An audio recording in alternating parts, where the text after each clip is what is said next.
नमस्कार, दिव्य योगासन की तरफ से आपका हार्दिक स्वागत है। आज हम जानेंगे कि स्वर योग का उपयोग करके शारीरिक संबंध को सुखमय कैसे बनाया जा सकता है, वह अलग अलग तरीके से लाभ कैसे प्राप्त किया जा सकता है। लेकिन इसके पहले मैं आशा करता हूं कि आप इस चैनल को सब्सक्राइब करके हमारे आध्यात्मिक परिवार में अवश्य शामिल हो जाएं। आपको सिर्फ इतना करना है कि नीचे दिया गया लाल कलर में सब्सक्राइब बटन को क्लिक कर दें, जो कि बिल्कुल फ्री है। इससे हमारे दिव्य योगासन के नए नए वीडियो आपको तुरंत प्राप्त होने लगेंगे। स्त्री पुरुष को जब संतान की प्राप्ति होती है तभी उनके जीवन में पूर्णता आती है। बिना संतान के उनके जीवन में पूर्णता नहीं आ पाती। इसीलिए हमारे शिव सर्वोदय शास्त्र में कुछ बातें कही गई हैं। इसमें शिव पार्वती के संवाद हैं। उनके अनुसार पुत्र प्राप्ति के लिए पुरुष को बाएं करवट लेटना चाहिए तथा स्त्री को दाहिनी करवट लेटना चाहिए।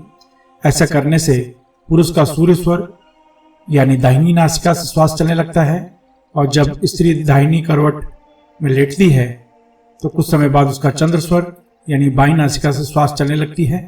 ऐसी अवस्था में शिव सर्वोदय यानी स्वर शास्त्र के अनुसार जब पुरुष का सूर्य स्वर तथा स्त्री का चंद्र स्वर चल रहा हो, उस समय संबंध रखने से पुत्र संतान की प्राप्ति होती है। कन्या प्राप्ति के लिए पुरुष को दाहिनी करवट में लेटना चाहिए तथा स्त्री को बाईं करवट में लेटना चाहिए। ऐसा करने से कुछ समय बाद पुरुष का चंद्र स्वर तथा स्त्री का सूर्य स्वर चलने लगता है। शास्त्र के अनुसार जब पुरुष का चंद्र स्वर तथा स्त्री का सूर्य स्वर चले तब संबंध रखने से कन्या संतान की प्राप्ति होती है। अगर स्त्री पुरुष सूर्य स्वर में संबंध रखें और संबंध के दौरान पुरुष की सुषुम्ना नाड़ी चलने लगे यानी दोनों नासिका से श्वास चलना शुरू हो जाए, तो उस समय के गर्भ धारण से कमजोर, अविकसित तथा नपुंसक पुत्र संतान की प्राप्ति होती है। ऐसे संतान में महिलाओं के गुण आने शुरू हो जाते हैं, लेकिन इस तरह की संभावना लाखों में एक दो होती है। अगर स्त्री पुरुष चंद्र स्वर में संबंध रखें और संबंध के दौरान स्त्री की सुषुम्ना नाड़ी चलने लगे यानी दोनों नासिका से श्वास चलना शुरू हो जाए, तो उस समय के गर्भ धारण से कमजोर, अविकसित तथा नपुंसक कन्या संतान की प्राप्ति होती है। नपुंसक कन्या संतान का अर्थ यह है कि ये अपने ही लिंग यानी महिलाओं की तरफ ही आकर्षित होती हैं, लेकिन इस तरह की संभावना भी कोई लाखों में एक दो बार होती है। अगर स्त्री पुरुष सूर्य स्वर में संबंध रखें तो गर्भधारण के बाद गर्भपात होने की संभावना बनी रहती है या संतान का जन्म समय के पहले हो जाता है। अगर स्त्री पुरुष चंद्र स्वर में संबंध रखें तो गर्भधारण से बहुत ही नाजुक कोमल संतान की प्राप्ति होती है, जो कि बार बार बीमार बना रहता है। अब जानते हैं कि शास्त्र के अनुसार स्त्री पुरुष को कब संबंध नहीं रखना चाहिए। अमावस्या को शारीरिक संबंध नहीं बनाना चाहिए, नहीं तो उनका विवाहित जीवन नकारात्मक रूप से प्रभावित हो जाएगा। संक्रांति के दिन भी शारीरिक संबंध नहीं बनाना चाहिए।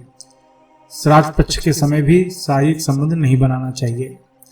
स्त्री या पुरुष जिस दिन व्रत रखें उस दिन संबंध नहीं बनाना चाहिए।